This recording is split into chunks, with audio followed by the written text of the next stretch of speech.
Hi, I'm Anthony James, and this is my face. And that's a sheet.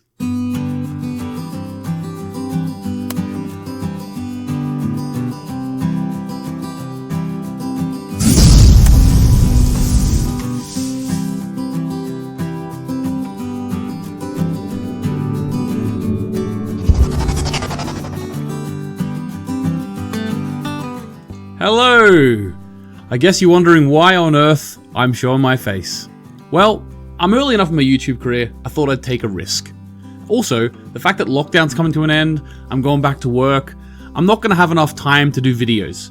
So I thought instead of sitting editing for 15 hours, I would do a video like this, and then all the editing is basically done by the time I click the stop record button. So I'm going to be doing this from now on.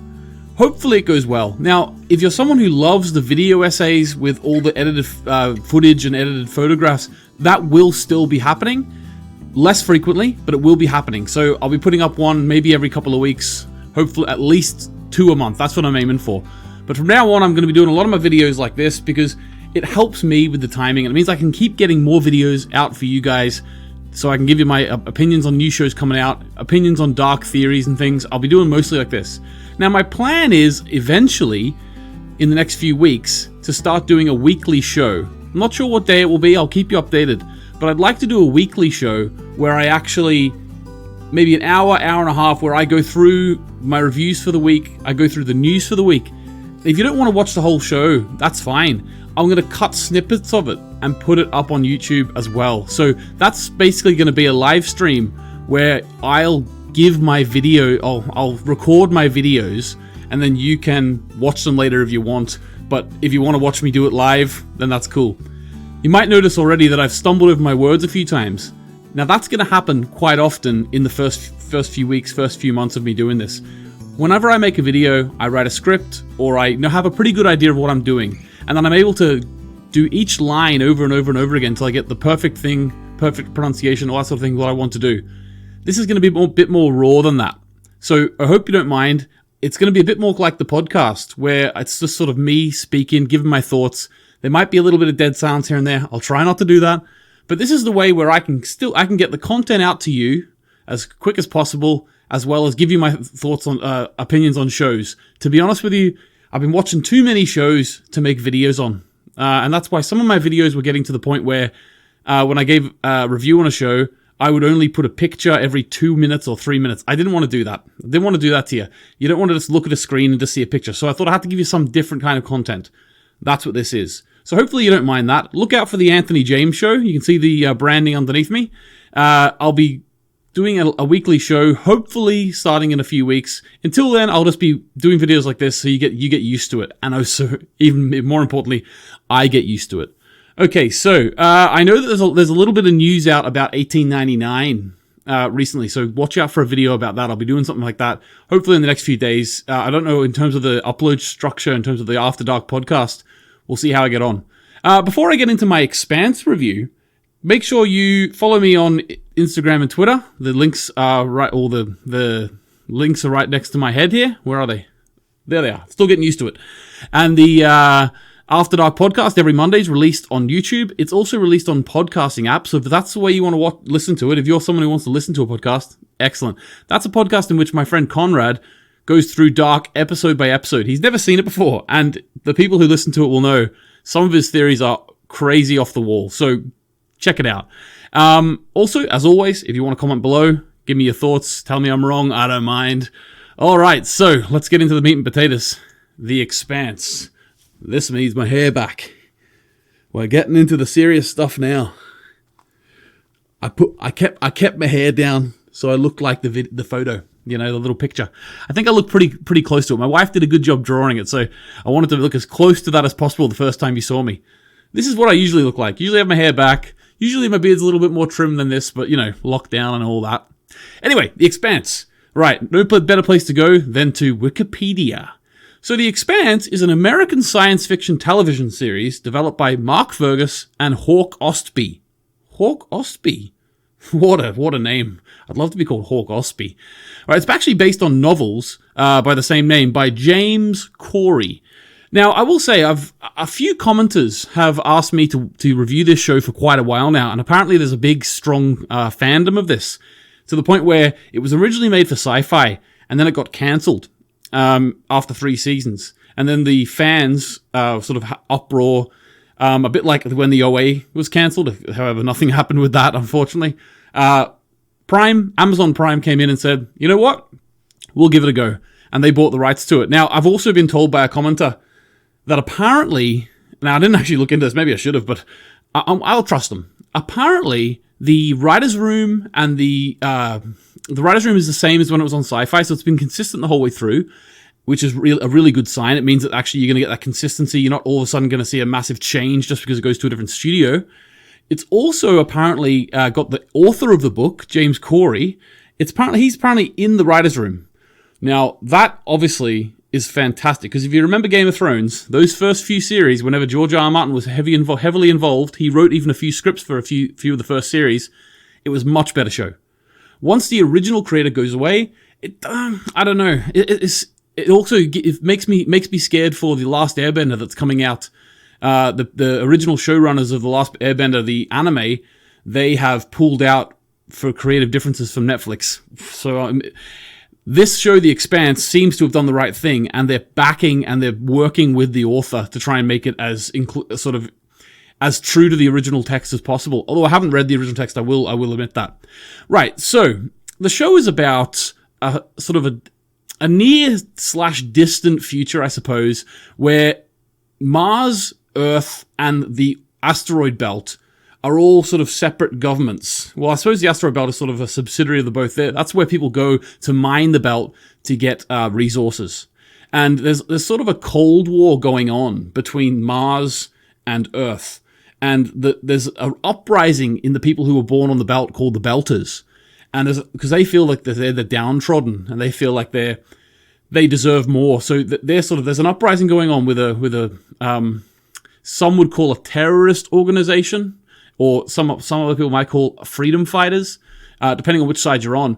And that's called the OPA. And there's constant struggle going on between Earth and Mars, as well as the OPA sort of sniping in. I really like this political aspect to it. It actually reminded me a little bit of Game of Thrones, the way you have the action, you have the really sort of the genre of, obviously it's fantasy, Game of Thrones, this is sci-fi, but the genre speaks to it. It really is of the genre. There's lots of action, but there's also a political undercurrent, which I really, really enjoyed in this show, like sort of trying to guess what the other side's doing. It really, really worked for me. A couple of the main characters, there's a guy called Miller, who's a belter. However, he works for the police on the space station Ceres. And he is sort of viewed by his own people as being he betrayed the Belters, because the cops are sort of viewed as like Earthers. That's what they call them, Earthers. Not just the cops, I mean, but in general Earthers. But the cops are mainly Earthers, and he's sort of arresting Belters. So he's seen as a bit of a he betrayed his own kind. His character arc is really interesting to me. He started off very much sort of, in a way, he felt like he was better. I'm not sure.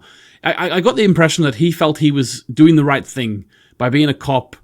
And I think throughout the series, he comes to learn that actually there is more truth to what the Belters are saying in terms of the disgruntlement that's in the society. There's more truth to that than he probably previously thought. But he comes to sort of break away and sort of I'm not going to go into too much spoilers, but he breaks away and becomes his own person. It's season 1. This came out in 2015, so maybe spoilers are a bit silly, but I had never heard of this show. And if you have never heard of the show either, or you've heard of it and you were thinking about giving it a chance, but you haven't given it a chance yet, give it a chance, because I'm telling you, this show is amazing. Well, I thought it was amazing. I can see, if sci-fi is your thing, this show will really scratch the itch for you. It really will.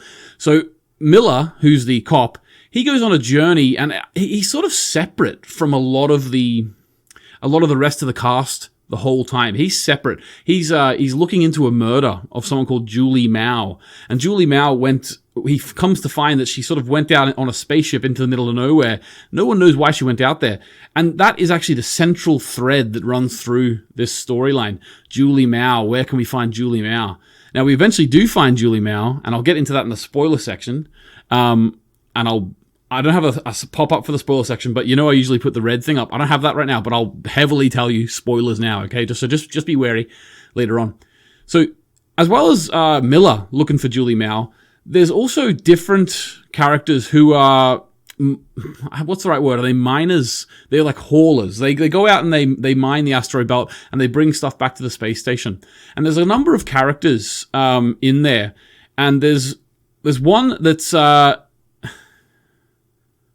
what's his name? Holden. That's right, Holden. So Holden actually is the main character. Actually, let me change this. This looks much nicer. Holden is sort of the main character of this group that were on this hauler. And they actually get a distress call saying we need help, someone out. And I was led to believe that was from Julie Mao herself. And the reason why I think that is because she was shown in the very start of the show, discovering some magical, it seemed to be a bit bioscience, like a big orb. And it had seemed to have caused everyone on the ship Julie Mao was on to die. So it made sense in the storyline whenever Holden on his ship, his big hauler, got the call to go and help, and he actually went against his whole crew secretly and answered the call. Now this actually leads to the whole storyline and the whole tension of the storyline coming to pass, because their ship, whenever they're away in the little shuttle to save Julie, to go and look into Julie Mao's spaceship, their ship is blown up. And this leads to them to be caught by the Martians. Now, I just want to say, the way the Martians were portrayed straight away really gave me I don't know what it is, but characters in uniform who always walk up straight and they never sort of have bad posture. I don't know why, I always think Nazis. But very soon after that, I don't know why I think Nazis, but I just do. But very soon after that, they stopped being Nazi-ish. They actually, I think there doesn't seem in this show to be characters who are wholly evil or wholly good. There seems to be very sort of gray areas. Every character's in a gray area. It really is a show where if you look at it through the eyes of each character, it will be different. So what did I think? I'm not going to get into too much details about the storyline until I go into the spoiler section, but just generally, my overall thoughts were, I was really ready for another show like this. And what I mean by a show like this is, I'm a lover of sci-fi in general. I grew up with Star Wars, the prequels, but I grew up with Star Wars, and as a kid I always wanted to be thought about going up in the stars and fighting with lightsabers, but that's one type of sci-fi.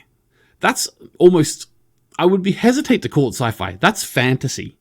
Whereas this show is much more it's strange to even call it sci-fi, science fiction, because it's kind of not even fiction. It's almost, I'm going to imagine what the world or the universe could be like in 100, 150 years. So it's not like, oh, we're going to do science fiction, so I'm going to put laser swords and aliens, and it's not that type of science fiction.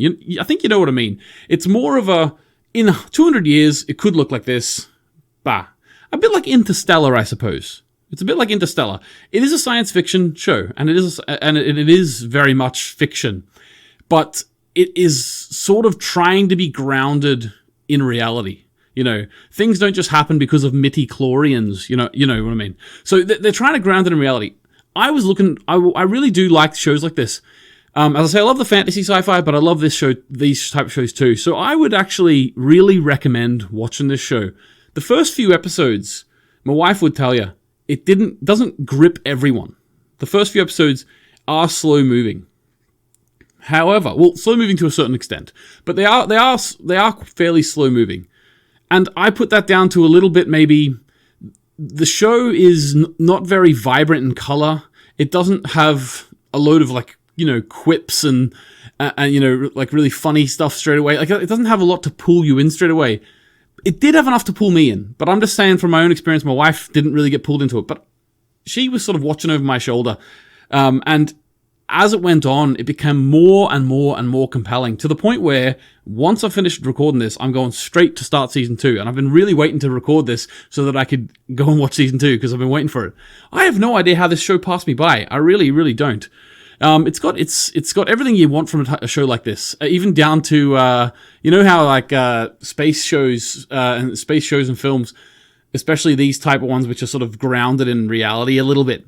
They are very much like sort of calling in from westerns in a way, because going out west was like the frontier, so space is the final frontier. So it's like exploring out, like the they pushed west in America. So those westerns, this has a very similar feel.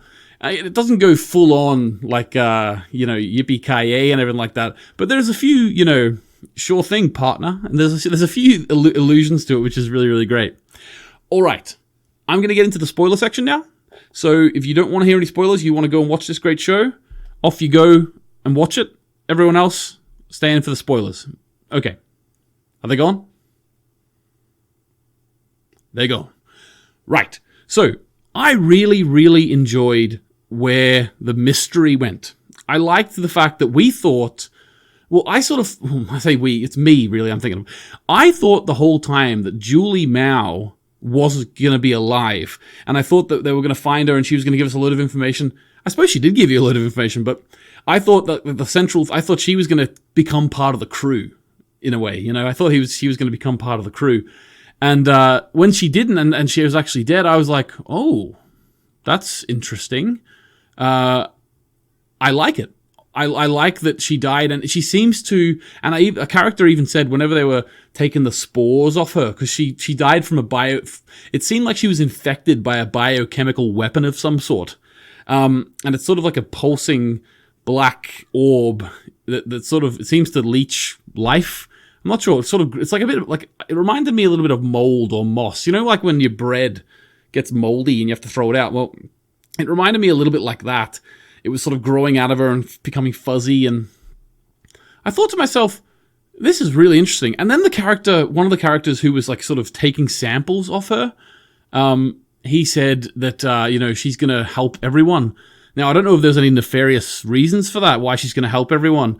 Maybe they mean that you're going to help us be able to kill more people with this weapon. There seemed to be a lot of irony there too, because I think her father... who is Jules Pierre Mao, I've got written here. Jules Pierre Mao, he played by the same guy who played Marvin Candle in Lost, by the way. He seems to always play like the head of the Dharma Initiative in Lost. This man seems to always play like the head of some nefarious organization of some sort. But he seems to be the creator of this biomass. Well, that's my understanding at the minute, anyway. And the irony there that it ended up killing his own daughter. Did he want to actually find his daughter, or did he want, to find out what the biochemical thing did to her? Like, was he more interested in his work? That's an interesting thread I'd like to get into. I'm looking forward to finding out more about that character. I like the backstory of Holden, how it was sort of like a collective of people who brought him into the world, and I thought it was really touching. His mother talking about why he went to space and why sort of she encouraged him to do that. Really, really, really interesting. Guys, this show is just really, really good, and I would really recommend it. I'm trying to think about other things to mention. Naomi, if that's her name, I think I'm getting it correct. Naomi. Did I miss it? Or there was suspicions at the start if she was OPA, and then she sort of started knowing things like the tunnels, like she knew how to go through the tunnels.